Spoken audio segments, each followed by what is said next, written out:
내 자식들이지만 아들이라 그런지 제가 체력이 감당이 안 됩니다. 이래서 아들을 키울 때는 아빠 역할이 중요하다는 말이 있나 봐요. 하지만 저는 있으나 마나한 꺼다 놓은 보릿자루 같던 남편과 갈라서고 혼자 아들 둘을 키우고 있답니다. 이 세상에 좋은 아빠, 좋은 남편이 있긴 할까요?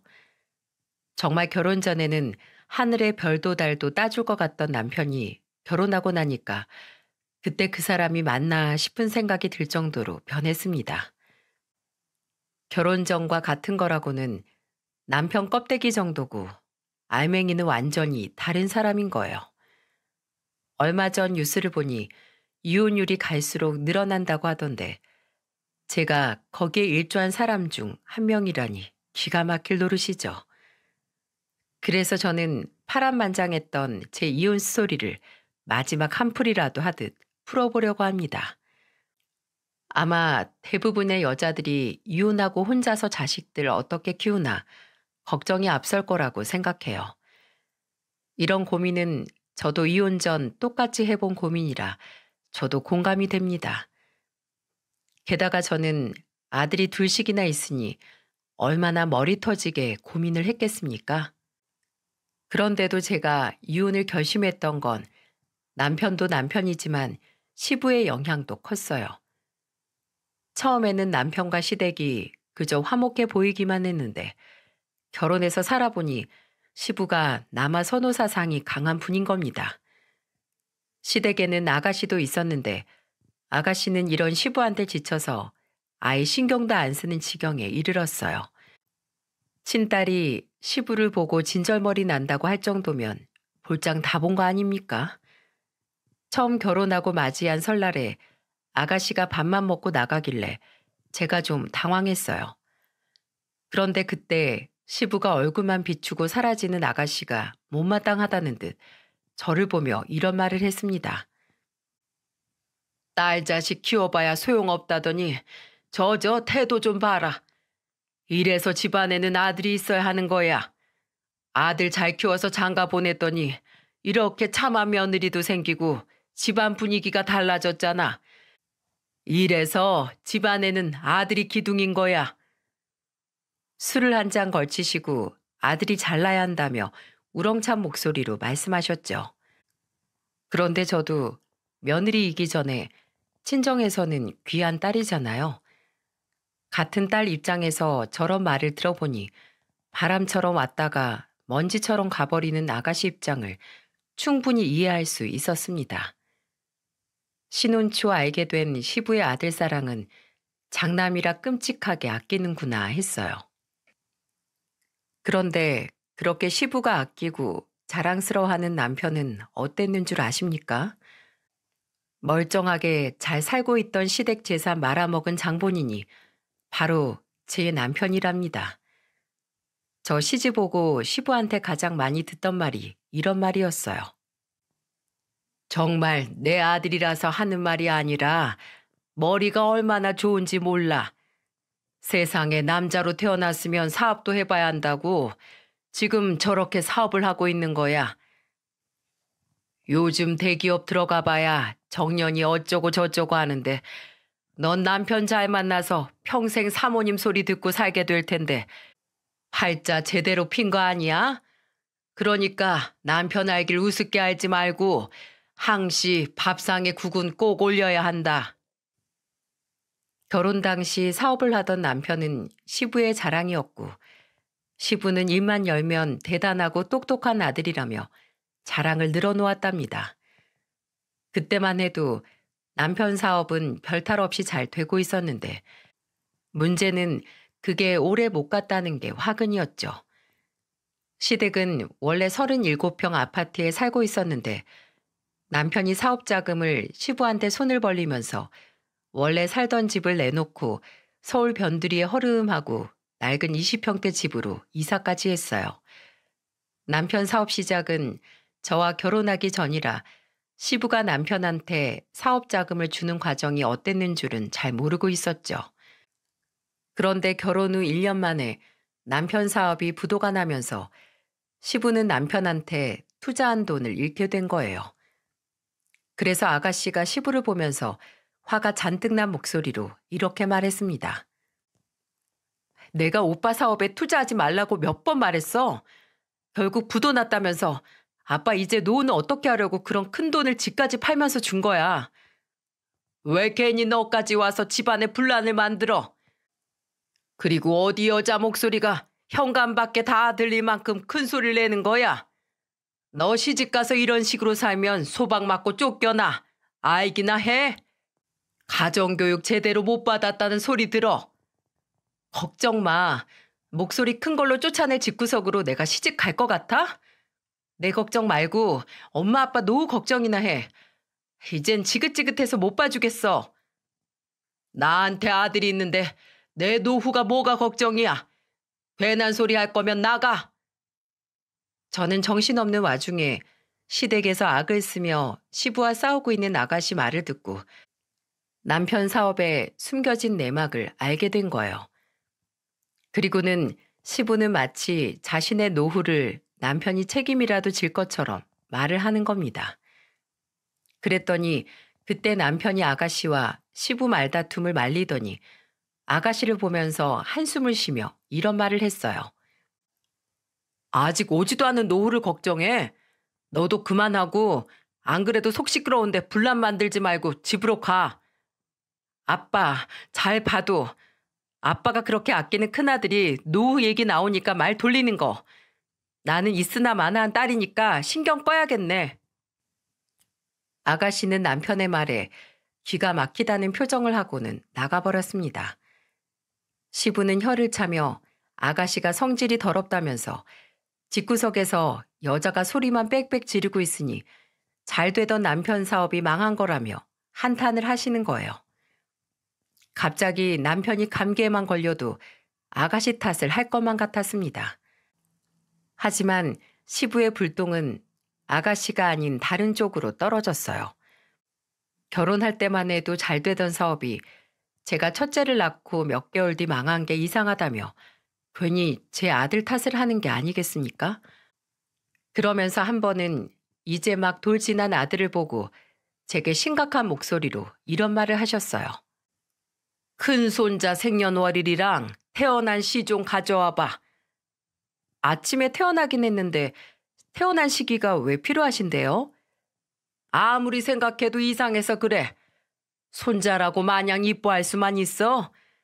자식이랑 부모 사이에도 궁합이라는 게 있다는데 제가 태어나고 네 남편 사업 망하고 되는 일이 없잖아. 저는 시부의 말을 듣고 정말 어처구니가 없었어요.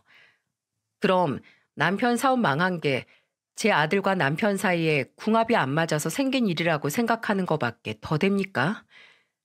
이제 막 돌진한 아들이 무슨 재주로 남편 사업을 망하게 하나요?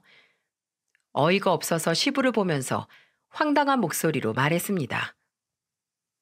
이제 돌진한 애 사주를 봐서 뭐 하시려고요? 그렇게 사주 보고 부모 자식 간에 궁합 안 맞다고 그런 말 들으시면 뭐 하려고 그러시는데요?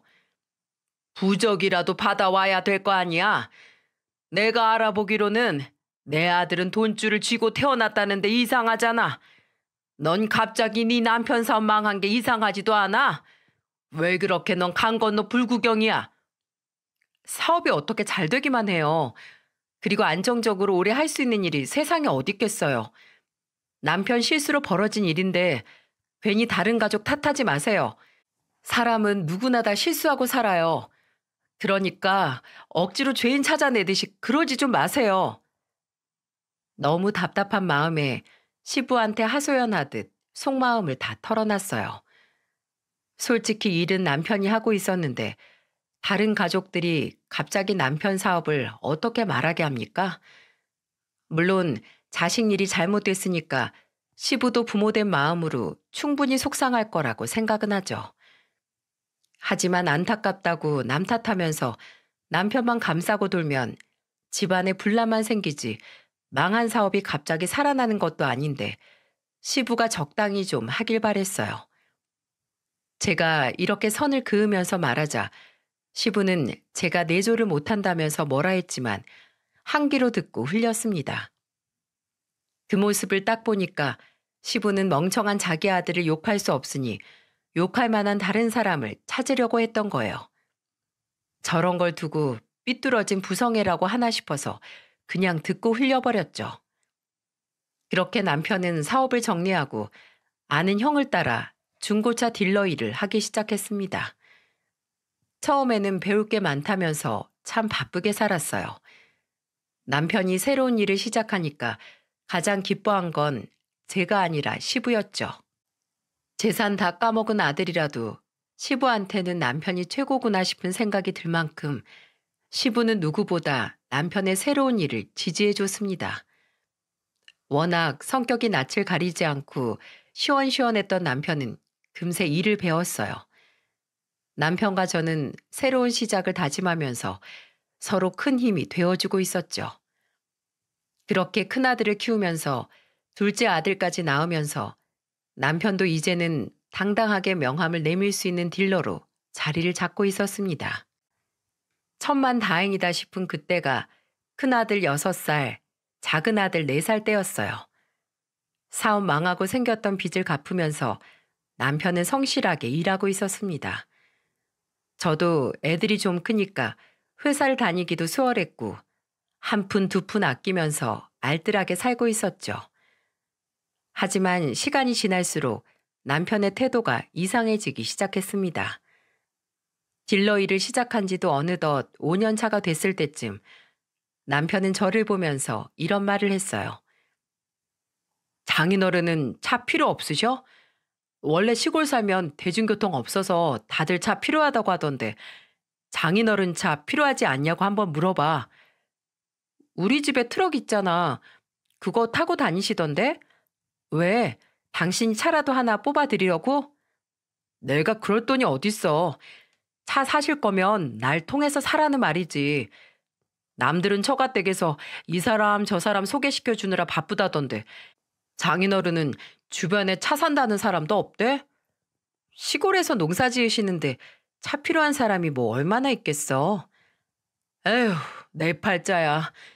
기댈 처가댁이 있는 것도 아닌데 장인어른 필요 없어도 그냥 한 대 좀 뽑아주시지. 정말 너무하신다. 요즘 일 안 풀려서 죽겠구만. 남편은 요새 일이 잘 안 된다면서 괜히 친정아빠 얘기를 꺼냈어요. 친정이 경상북도 구미에서 농사를 짓고 있었는데 남편은 은근히 농사 짓는 저희 집안을 무시하기 시작했죠. 이 모든 시작이 남편이 중고차 딜러 일을 시작하면서부터 괜히 다른 집과 저희 집안을 비교하면서 까내리기 시작했습니다. 안 그래도 그동안 일이 잘 안 풀리면 제 친정 식구들을 괜히 걸고 넘어지는 남편 태도에 화가 나 있었고 기댈 만한 처가가 아니라는 말에 발끈해 제가 화를 내며 대답했어요. 왜 일이 안 풀리면 괜히 고향에 계시는 우리 부모님만 걸고 넘어져? 차는 우리 아빠만 없는 것도 아니고 아버님도 차 없잖아. 당신이 아버님 보고 차 좀 사달라고 해. 우리 아버진 내가 한 대 사드려야지. 그걸 꼭 아버지 보고 사라고 해야 직성이 풀리냐? 나 사업 망했어도 투자한 사람은 아버지였는데 당연히 내가 해드려야지. 그거 나랑 결혼 전에 있던 일이잖아. 그럼 당신이 알아서 해드리는 게 맞는 거지. 막말로 당신 사업 잘 나갈 때 우리 부모님 해드린 거라도 있어? 그때는 내가 일하느라 바빠서 못 챙겨드린 거잖아. 내가 마음은 늘 생각하고 있었어. 내가 말을 안 해서 그렇지 서울에서 구미로 텔레파시 보내? 당신 매일 일로 눈코 뜰 새 없이 바빠도 여가 생활 다 하고 다녔잖아. 매일같이 아버님이랑 낚시도 했었는데 우리 부모님께 전화 한 통 먼저 해본 적 있어? 태풍이 와도 괜찮냐고 안부 전화 한 번이라도 해본 적 있냐고. 사위가 이렇게 나오는데 세상 어떤 장인 장모가 사위 위해주고 싶겠어? 우리 부모님한테 손 벌리기 전에 그동안 당신이 어떻게 했나 양심이 있으면 생각이라는 걸 좀 해봐.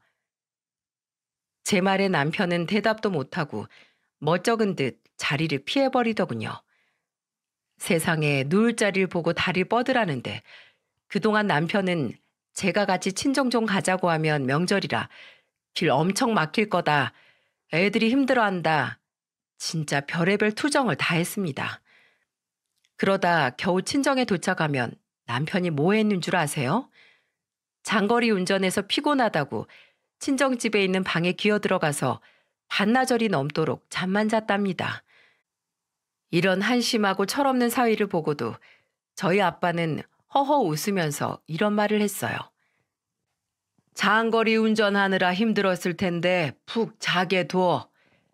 맨날 잠만 자는데도 아빤 사이가 뭐가 이쁘다고 그렇게 웃기만 해. 뒤통수에 대고 화라도 한번 내야지. 아, 내가 왜 사위한테 화를 내? 일 성실하게 하고 처자식 안 굶기는 것만으로도 할도리 하고 사는 거야. 너도 너무 구박하지 말어.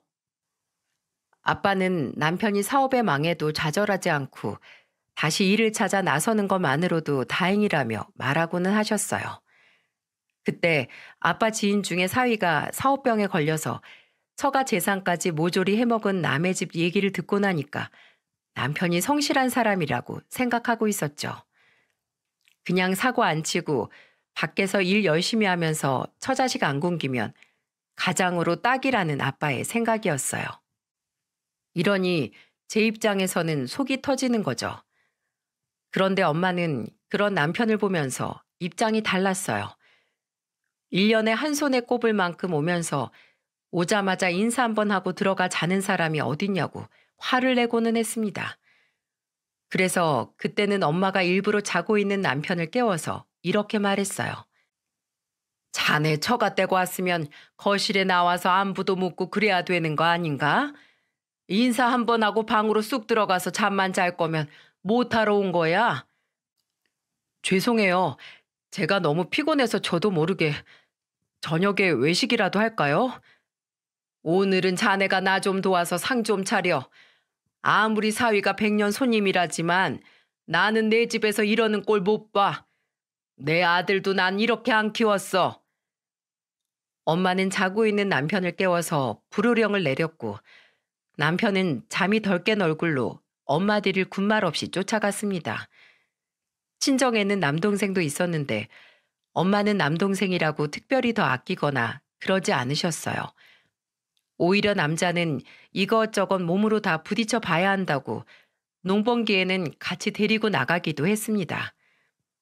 그래서 그날도 아빠는 남편을 보면서 자게 두라고 말렸지만 엄마는 기어코 남편을 깨워서 텃밭에서 상추를 뜯어오게 했어요. 덩달아 남동생도 엄마의 불호령에 같이 저녁 준비를 하게 됐습니다. 여장부 같은 엄마의 불호령에 남편은 당황스러운 얼굴로 분주히 움직이는데 그 모습을 보고 한참을 배잡고 웃었네요. 오죽하면 큰아들이 남편 모습을 보고 장난스러운 말투로 말했습니다. 아빠 맨날 집에 오면 거실에 누워서 TV만 보는데 오늘은 엄청 바쁘네. 엄마, 이따가 아빠한테 마당에서 공놀이 하자고 해도 될까? 아빠한테 저녁 먹고 나가서 공놀이 하자고 해. 아싸, 드디어 아빠랑 공놀이 한다. 제 말에 큰아들은 박수를 치며 세상을 다 가진 듯 좋아했어요. 그때 아들이 6살이었는데 남편이랑 공놀이 한번 해본 적이 없었다고 하면 믿어지시나요? 맨날 집에 오면 TV나 핸드폰만 보고 애들이 놀자고 해도 귓등으로도 안 듣던 남편이었습니다. 그러니 그날 친정에서 엄마의 불호령에 분주하게 움직이는 모습을 본 아들이 남편을 신기해하는 것도 놀라울 일이 아니었죠. 그놈의 중고차 딜러일 때문에 개인적인 약속도 많고 고객 관리한다면서 회식도 많았어요. 그러니 저는 자연스럽게 혼자서 애들을 키우고 있었죠. 주변에서는 아들한테는 아빠가 중요하다는 말을 들을 때마다 우리 집에는 과연 남편이 있는 건지 없는 건지 헷갈릴 지경이었습니다. 그래도 그날 오랜만에 고향에 온 사이가 저녁까지 준비하고 고생했다며 아빠는 남편한테 기름값 하라고 현금도 쥐어주셨어요. 그러자 남편은 화색을 보이면서 아빠한테 감사하다면서 밝은 표정으로 인사를 하는 겁니다. 그때는 그 모습도 어찌나 얄미웠는지 모릅니다. 하지만 꼭 미운 놈이 미운 짓만 한다고 집으로 가던 길에 휴게소에 잠시 들른 남편이 봉투를 열어보더니 갑자기 표정이 확 굳는 게 아니겠어요? 그러면서 한숨을 푹 쉬더니 예민해진 말투로 이렇게 말했어요. 그럼 그렇지. 웬일로 봉투에 돈을 담아주나 했는데 꼴랑 10만 원? 진짜 기름값만 좋네. 에이, 꼴랑 10만 원? 지금 우리 아빠 성의를 무시하는 것도 아니고 말을 왜 그렇게 해? 명절에 여기까지 와서 용돈까지 챙겨드렸으면 조금이라도 더 넣어주실 거라고 생각했지. 우린 빈손으로 왔어? 명절에 부모님 생각해서 해드려 놓고 뭘 해준 만큼 받으려고 들어. 난 죽어라 일만 하다 왔잖아. 그럼 최소한 30만 원은 주셔야 수지 타산이 맞는 거지. 시골 총구석에서 농사만 지으시니까 이렇게 시세를 모르시지. 지금 수지 타산이라고 했어? 난 시댁에서 뭐 놀다 왔어? 그리고 우리 집에 와서 매년 일한 것도 아니고 매번 잠만 자다 겨우 한 번 일해놓고 그게 그렇게 억울해? 당신 말대로면 나 시댁에서 일한 거 전부 시급 쳐서 받아도 모자라. 어디 한번 나도 수지 타산 맞게 계산기 두드려 볼까? 누가 이기나 한번 해볼 거냐고. 또 그런다. 아우 내가 미안해. 됐냐? 오랜만에 맨손으로 흙을 만졌더니 내가 정신이 나갔나 보지. 내가 죽일 놈이다 그래. 한 번만 더 그런 식으로 돈돈거리고 시골 총구석에 어쩌고 해봐.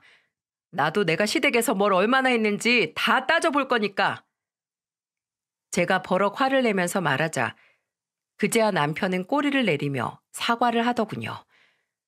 남편은 이런 식으로 제 친정을 시골 총구석이라면서 무시하고 농사짓는 아빠가 돈이 없어서 궁상맞게 사는 거라며 무시를 한 적이 한두 번이 아닙니다.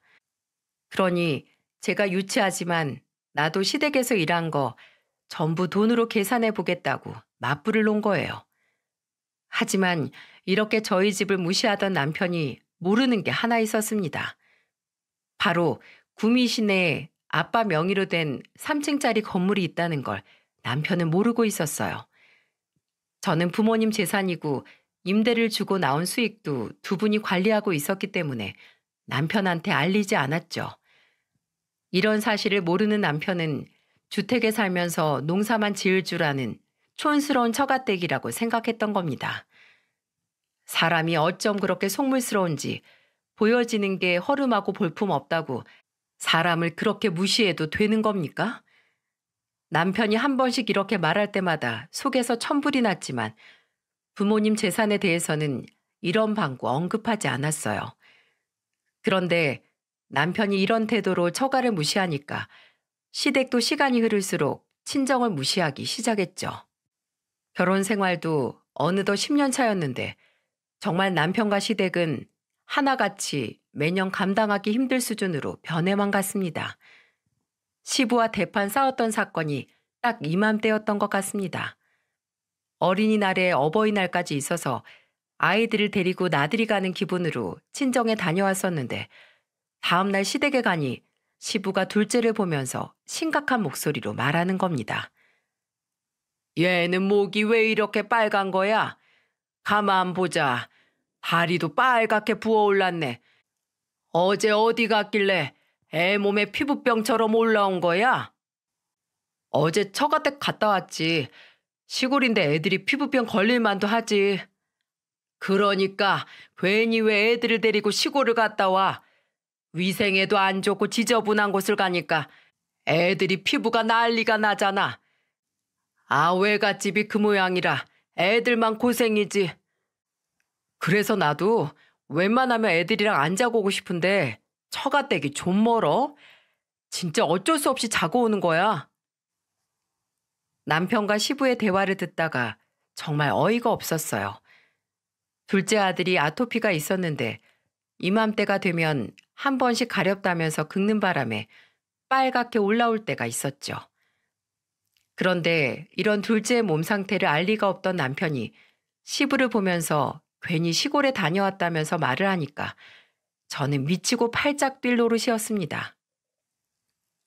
저는 주방에서 두 사람의 대화를 듣다가 거실에 있는 가방에서 아토피 크림을 꺼내 보이며 시부를 보고 말했어요. 둘째가 아토피가 있어서 이맘때면 피부를 긁어서 일어난 거예요. 애는 같이 낳았는데 바쁘다고 저 혼자만 애들 키우고 살아서 그런지 남편은 자기 아들이 아토피가 있는지도 몰라요. 시골이 위생이 안 좋고 지저분한 곳이라고요? 환경을 탓하려면 머리 나쁜 남편이 문제긴 해요. 자기 아들이 아토피 때문에 뭘 못 먹는지도 모르는데 아무거나 먹여서 이러다 애들 잡겠어요. 뭐야? 너 지금 내 앞에서 내 아들 머리 나쁘다는 말을 하는 거냐? 어디서 하늘 같은 남편 흉을 시부모한테 하고 앉아 있어? 신도 아니고 하늘 같은 남편이 어딨어요? 하늘은 눈에 보이기라도 하지. 전 요즘 남편 없이 혼자 애 키우고 있는 것 같아요. 맨날 돈 없다고 그렇게 죽어라 일만 하는데 지금도 돈이 없대요. 오죽하면 애들이 집에서 저녁 먹는 아빠를 보고 신기하겠어요.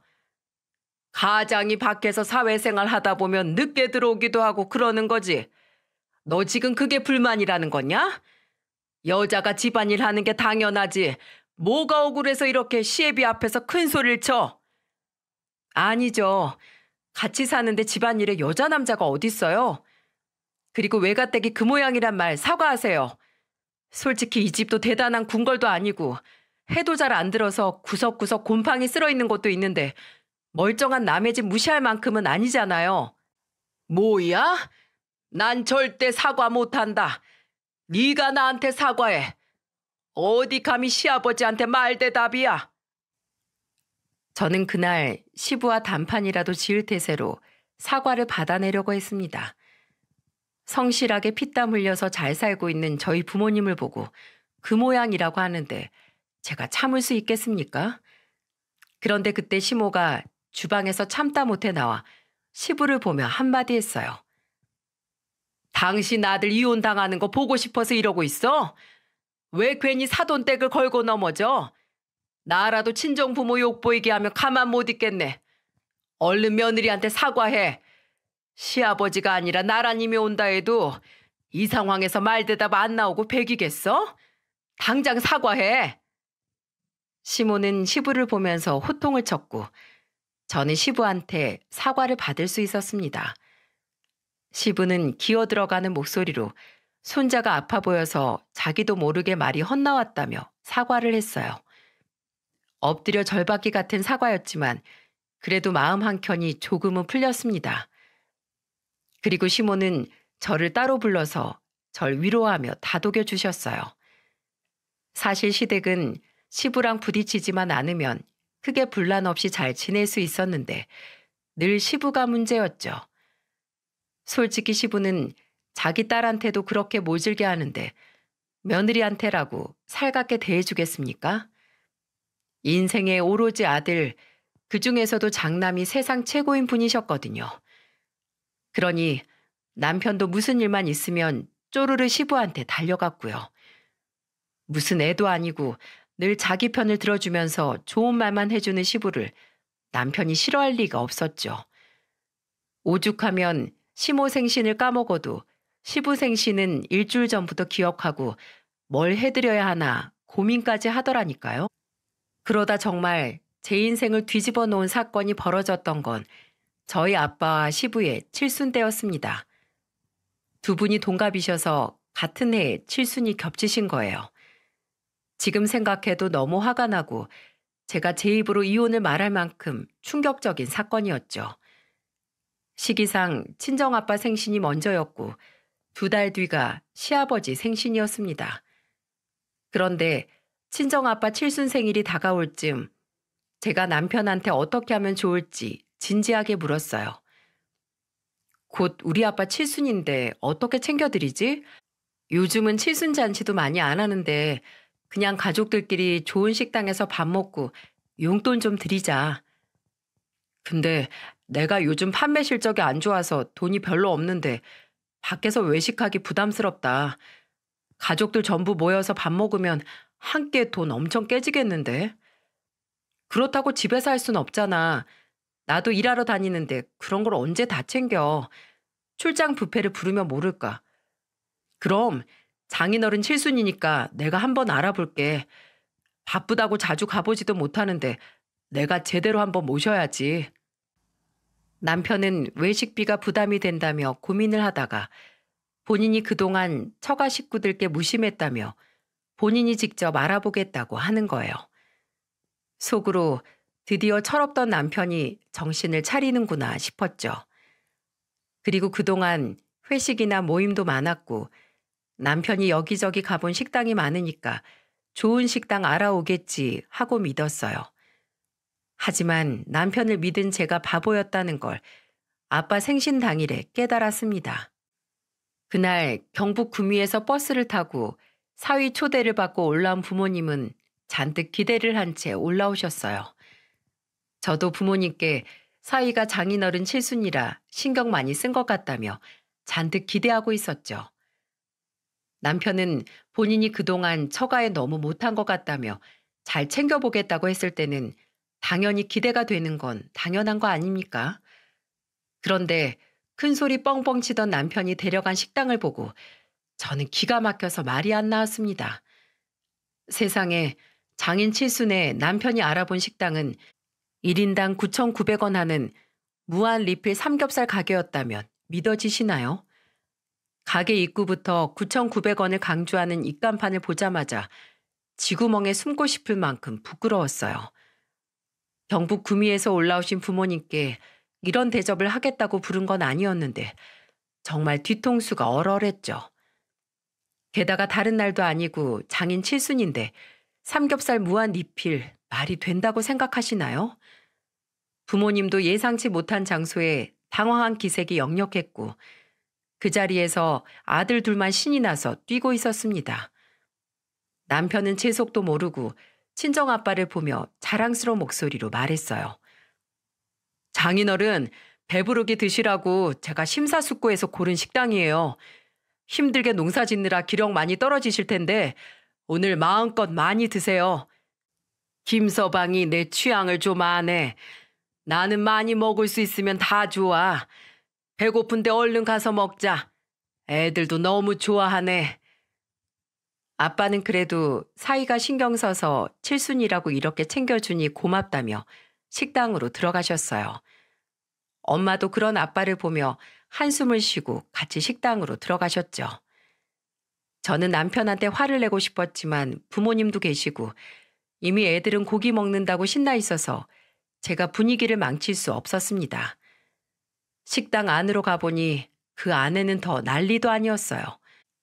남편이 예약했다는 자리로 가서 앉았는데 저희 테이블 옆에는 셀프로 반찬을 담아갈 수 있는 반찬통이 있었습니다. 사람들이 계속해서 왔다 갔다 했고 정말 정신이 하나도 없었어요. 게다가 무한리필 가게 저녁 시간이라 술 한 잔씩 하면서 고성방가를 지르는 사람도 많았고요. 그야말로 개판 5분 전 같은 상황에서 부모님을 모시고 밥을 먹게 된 거예요. 그것도 친정아빠 칠순의 말입니다. 너무 어처구니가 없어서 저는 먹는 둥 마는 둥 하고 있었고 아빠는 제 앞에 잘 익은 고기를 놔주며 말하셨어요. 우리 딸 얼른 고기 좀 먹어. 김서방은 이런 맛집을 어떻게 알았을까? 고기가 육질이 살아있네. 빨리 안 먹으면 식당에 있는 삼겹살 우리 손자들이 전부 다 먹어치우겠어. 그런 아빠의 모습을 보는데 제가 가슴이 미어졌습니다. 애초에 남편한테 맡겨놓고 잘 고를 거라 생각했던 제 탓이다 하고 저를 탓했어요. 그때 눈치 없는 남편이 아빠 말을 듣고는 한마디 거들면서 말을 이어갔습니다. 장인어른 옆에 보시면 셀프로 상추도 편하게 가져다 드실 수 있어요. 제가 처가에서 텃밭 상추를 직접 따서 바로 먹는 거랑 옆에 이렇게 직접 가져다 먹을 수 있는 통이 있어서 편하게 손만 뻗으며 먹을 수 있는 상추통이 있는 거 같은 겁니다. 남편은 말도 안 되는 소리를 하고 입이 찢어져라 웃는데 정말 저놈의 입을 확 꼬매버릴 수도 없고 정말 화가 나더라고요. 그렇게 밥이 코로 가는지 입으로 가는지도 모르는 저녁을 먹어야만 했습니다. 자식으로서 정말 면목도 없고 죄송스러운데 아버지는 계속 괜찮다는 말만 하시니까 제가 더 미안한 마음이 쓰였죠. 그런데 밥을 다 먹고 남편이 친정아빠한테 용돈을 드리는 걸 보고 마지막 희망으로 용돈이라도 잘 드렸길 빌었습니다. 아빠는 사위 덕분에 호강한다면서 즐거워하셨고 저는 정말 용돈이라도 많이 담았길 바랬어요. 그날 부모님께 주무시고 가라고 말했지만 엄마는 내 집이 편하다면서 막차를 타고 아빠와 같이 내려갔습니다. 화를 꾹꾹 억누르고 있는데 엄마한테 한 통의 문자를 받고 참고 있던 뚜껑이 열렸어요. 엄마한테서 도착한 문자는 이런 내용이었습니다. 김서방이 네 아빠 칠순이라고 30만 원 담았더라. 너희들 바쁜데 온 것 같아서 아빠가 미안하다고 전해달래. 제대로 열이 올라서 잔뜩 화가 난 저는 그날 집에서 남편과 대판 싸웠어요. 남편은 뭐가 문제냐며 아무렇지도 않게 말하는데 그 꼴을 보고 저는 화가 나서 소리쳤습니다. 우리 아빠 생신에 무한리필 삼겹살이 말이 된다고 생각해? 입장 바꿔서 생각해봐. 내가 이렇게 했어도 당신 괜찮다고 했을 거야? 뭐가 문제야? 잘 드시고 가셨으면 됐잖아. 식사 대접하고 용돈 드렸으면 사위로 할 만큼 했지. 대체 뭘 더 바라는 건데? 뭘 한 게 있어야 내가 납득을 하지. 그리고 용돈 30만 원은 뭔데? 100만 원 드리려니까 손 떨려서 돈 세담한 거야? 왜 그렇게 우리 집에는 무심하게 굴어? 당신 장인 장모잖아. 나 요즘 발에 땀나도록 뛰어다니는데 실적 안 좋다고 맨날 깨져. 내가 회사원도 아니고 따박따박 월급이 고정으로 들어오는 것도 아닌데 하필 이렇게 어려울 때 장인어른 칠순이라 나도 답답했다고. 그럼 나한테 말을 했어야지. 나랑 상의를 했으면 차라리 집으로 모셨겠지. 나도 내 힘으로 해드리고 싶었어. 내가 아무리 능력이 없어도 집에서 모시고 싶었겠어? 당신이라도 나 좀 이해해 줄 수 없어? 우리 부부면서 당신이 제일 날 몰라주는 것 같아. 어떤 날은 나도 서운해. 남편은 요즘 실적 부진으로 어려운 상황이었는데 혼자 힘으로 장인 칠순을 챙겨주고 싶어 최선을 다했다며 울먹이기까지 했어요. 또 답답해하는 얼굴로 자책을 하면서 말하는 걸 보니까 남편은 남편대로 속이 까맣게 타들어갔을 수도 있겠다 싶었죠. 그래서 저는 울먹이면서까지 억울해하는 남편을 이해해보려 했어요. 저도 평범한 회사원이라 제가 버는 돈은 한창 크고 있는 두 아들한테 거의 다 들어가고 있었고 남편이 버는 돈이 생활비로 쓰이고 있었죠. 이런 형편 뻔히 아는데 제가 대단한 호텔 식사를 바란 것도 아니고 그래도 무한 리필은 진짜 너무했다 싶었던 거예요. 그래서 그날 저녁 엄마한테 전화를 드리고 남편이 착각한 것 같다면서 50만 원을 더 보내드렸습니다. 엄마는 삼겹살 무한 리필 가게라 당황하긴 했는데 아빠가 불만 없었으니 됐다고 너무 마음 쓰지 말라며 한숨을 쉬셨어요. 솔직히 할 말은 많아 보이셨지만 제가 남편과 싸울까봐 말을 아끼시는 것 같았죠. 그러다 2달 뒤 시부의 칠순이 다가왔고 남편은 저한테 또 한 번 자기가 다 알아서 한다고 신신당부를 했습니다. 저는 남편이 뭘 준비할지 몰라도 그쯤에도 돈 없다는 말을 줄곧 해와서 또 무한 리필을 하겠구나 싶었어요. 그래서 저는 남편에게 어른들은 무한 리필 음식점 불편해하실 수 있으니 돈이 없으면 그냥 적당한 한정식 가게로 알아보자고 했죠. 그랬더니 본인만 믿으라고 걱정 말라고 또 설레발을 치며 말하는 거예요. 반신반의하면서 맡겼는데 시부 칠순 생일 당일 저는 제가 제대로 온 게 맞나 싶어서 제 눈을 비볐습니다. 저는 서울에 그렇게 고급스러운 식당이 있는지 처음 알았어요. 주차장도 너무 잘 되어 있고 식당은 주변 풍경도 너무 예쁜 겁니다. 시모와 시부는 차에서 내리면서 식당 주변에 산책해도 좋겠다면서 감탄까지 했어요. 순간 저희 부모님 모시고 식당에 갔던 일이 떠올랐습니다. 자연스레 비교가 될 수밖에 없지 않겠습니까? 친정아빠 칠순 생신 때 갔던 무한 리필 가게는 주차도 힘들어서 가게 주변을 돌다가 가게랑 좀 떨어진 곳에 주차를 하고 식당까지 조금 걸어갔거든요. 그러니 풍경을 보고 감탄하는 시부모를 보자 그때랑 너무 비교되는 상황에 헛웃음까지 났습니다. 식당 이름을 검색해보니 1인당 10만 원씩 하는 한우만 취급하는 최고급 한정식 식당이었어요. 돈 없다더니 시부 칠순이 되자 로또라도 된 사람 같았죠. 부부끼리 네 부모 내 부모 나누면 안 되는 거 알지만 이 정도면 남편이 자기 부모 칠순만 챙긴 수준 아닌가요?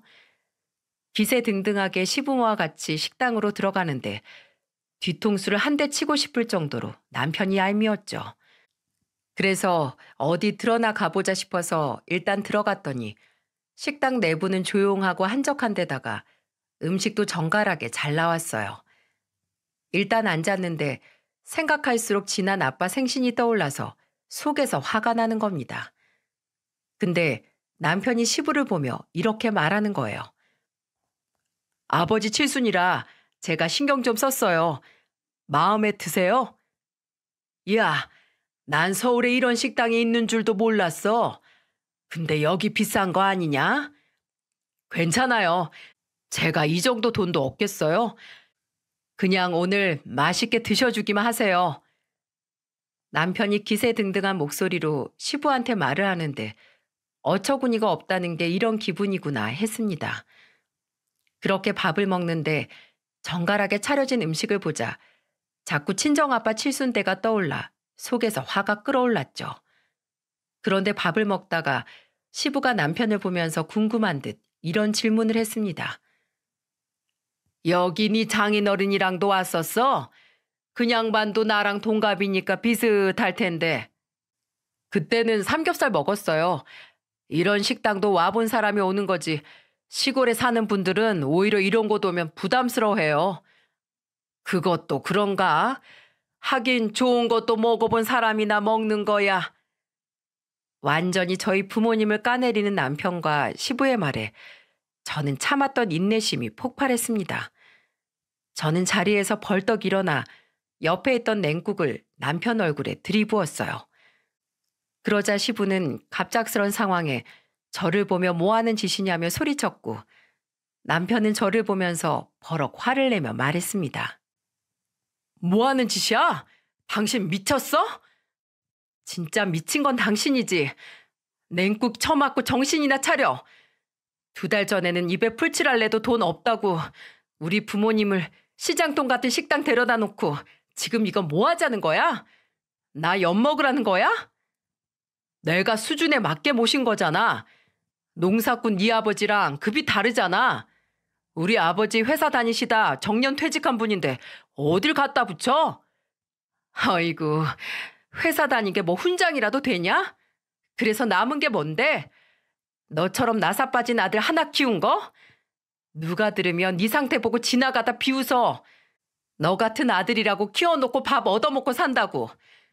세상에 처가댁은 그렇게 무시하고 자기 부모만 챙기는 거 보니까 넌 싹이 글렀어. 야, 이혼해. 애들이 널 보고 뭘 배우겠어? 뭐? 없이 사는 처가댁 배려한다고 수준 맞게 모셨더니 교양 없이 나오는 것 좀 봐. 이래서 잃을 거 없는 집구석은 상대하는 게 아닌데. 잃을 게 왜 없어? 네가 그렇게 아끼는 아빠는 깔고 앉아있는 저 허름한 20평 아파트가 전부잖아. 우리 부모님 3층짜리 건물에서 나오는 임대 수익이 얼만데. 사람 잘못 봐도 한참 잘못 봤어. 건물? 무슨 건물? 그런 말 없었잖아. 너 같으면 날라리 사위한테 재산 있다고 떠벌리고 싶겠어? 헛꿈 꾸지 말고 이혼해. 너 같은 거 없어도 우리 애들 내가 책임지고 잘 키울 수 있으니까. 남편은 그제 알게 된 저희 부모님 재산에 어안이 벙벙한 표정이었어요. 그리고 저는 시부를 보며 말했습니다. 그렇게 아끼시는 아들 이 자리에서 반품할게요. 아버님 칠순 선물로 아들 다시 드리는 거니까 서운해 말고 받으세요. 저는 다시 돌려받을 생각 없고 평생 집에서 아들 하나만 보고 사시던지 마음대로 하세요. 뭐야? 너 지금 이게 무슨 되먹지 못한 짓이야? 먼저 이렇게 만든 건 아저씨 아들이에요.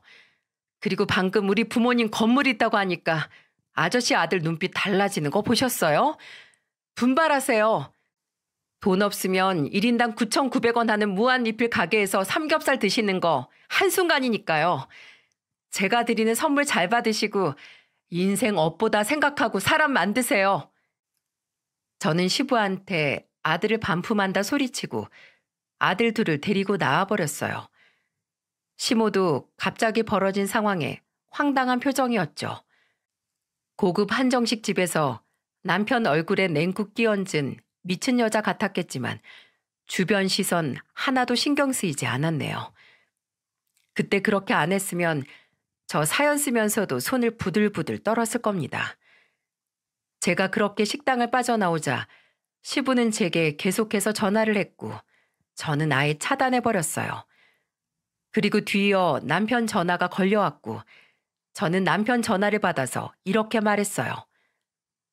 서류 준비할 테니까 넌 도장이나 찍어. 너 혼자서 애들 키울 수 있어? 뭐가 잘나서 그렇게 당당해? 냉국 맞고 아직도 정신 못 차렸구나. 애들한테는 네가 더 안 좋은 사람이야. 그리고 언제 네가 애들 생각하기나 했어? 너는 아직도 애야, 애. 다시 니네 아빠한테 가서 더 키워달라고 울고불고 매달려. 저는 남편 전화를 끊어버렸고 집에 도착하자마자 남편 짐도 전부 집 밖으로 던져버렸어요. 뒤늦게 도착한 남편이 문 열어달라며 소리쳤지만 아랑곳도 안 했습니다.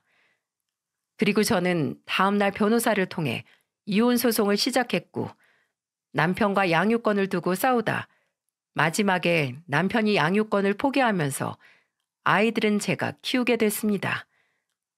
나중에 제 이혼 소식을 듣고 아가씨한테 연락이 왔는데 글쎄 시부가 아들 새 장가 가야 한다며 애들 전부 데려오지 말라고 했다는 거예요. 집안에 대를 이을 손자들이라고 그렇게 아끼더니 이게 무슨 막말입니까? 차라리 잘 됐다 싶어 양육비나 꼬박꼬박 보내라고 했습니다. 저렇게 돈만 하는 집에서 커봐야 애들한테 좋을 게 하나도 없을 거라고 생각했죠. 그런데 문제는 이혼 후부터 터지기 시작했네요. 남편이 사기를 쳐서 계약한 중고차들이 대량으로 소송이 걸린 거예요. 예를 들면 침수차인데 무사고차라고 속여서 팔았던 건 기본이고 4천만 원에 팔아야 될 차를 7천만 원에 팔아서 구매자들이 집단 소송에 나선 겁니다. 요즘 소비자들이 얼마나 똑똑한데 저런 짓을 벌이나 진짜 생각이 없는 사람 아닌가요? 또 시부가 남편 사고 친 거 막아주다 그나마 살던 집도 팔아야 할 것 같으니까 남편이 시모 전화로 저한테 울면서 전화를 했더라고요. 여보, 내가 너무 지금 급해서 전화할 곳이 당신밖에 없네. 누가 네 여보야? 이혼했으면 호칭 똑바로 해, 이 아저씨야. 나 소송 걸려서 양육비 보낼 돈도 없어. 소송 마무리되면 내가 진짜 돈 다 갚을 테니까 도와줄 수 없을까? 여자 혼자 남자 애 둘 키우는 게 얼마나 빠듯한데 양육비를 못 보내? 막노동을 해서라도 보내. 처가에 건물 있다며. 그럼 그 돈이라도 좀 어쩔 수 없나? 그 돈이 내 돈이야? 우리 부모님 돈이야. 어딜 침을 흘려? 너 같은 놈 도와줄 돈 없으니까 네 아빠한테 가서 달라고 해. 여보, 여보. 저는 그렇게 시댁 식구들 번호를 전부 차단했고 지금은 아가씨와만 연락하고 지냅니다. 아가씨도 간간히 들려주는 소식 보니 남편은 소송 때문에 그나마 있던 돈도 전부 다 날리고 아주 빈털털이더라고요. 그리고는 뭘 잘했다고 시댁에서 술만 마시는 아들 보면서 시부가 속 터져 한다는 말을 들으니까 제 속은 아주 뻥 뚫렸답니다. 한동안 양육비도 못 받아서 곧 저도 남편한테 소송을 할 예정이에요. 옛말에 돈 모아줄 생각 말고 자식 글 가르쳐라 하는 말이 있지 않습니까? 자식한테 사람보다 글보다 돈에 대한 가치만 주입하면 이런 파국을 맞이하는 것 같아요. 세상에 돈을 더 많이 가지고 있다고 해서 더 훌륭한 사람도 아니고 돈이 좀 없다고 해서 모자란 사람인 건 아닙니다. 저는 제 아들 둘이 그렇게 클까봐 항상 사람에 대한 예의와 배려를 먼저 가르치고 있어요. 세상에 돈만 있으면 된다는 물질 만능주의 같은 사상을 갖지 않도록 정말 신경 많이 쓰고 있죠. 남편은 한동안 저한테 돈 좀 빌려달라며 회사까지 찾아왔고 싸대기 한 대 맞고 나서야 근처에 얼씬도 않고 있습니다. 저 이 정도면 제 인생의 혹 같은 사람 잘 떼어낸 거죠? 지금은 아이들과 구미로 내려와서 친정 부모님과 함께 살고 있어요. 아무래도 자연에서 크니까 아토피로 고생하던 둘째는 피부도 좋아졌고 뛰어놀기 좋아서 그런지 첫째도 너무 좋아합니다. 특히 부모님은 손자들 자주 본다고 더 좋아하시고요. 이제는 여기서 제2의 인생 아이들과 잘 살아보려고 합니다. 부족한 엄마지만 저 많이 응원 부탁드립니다.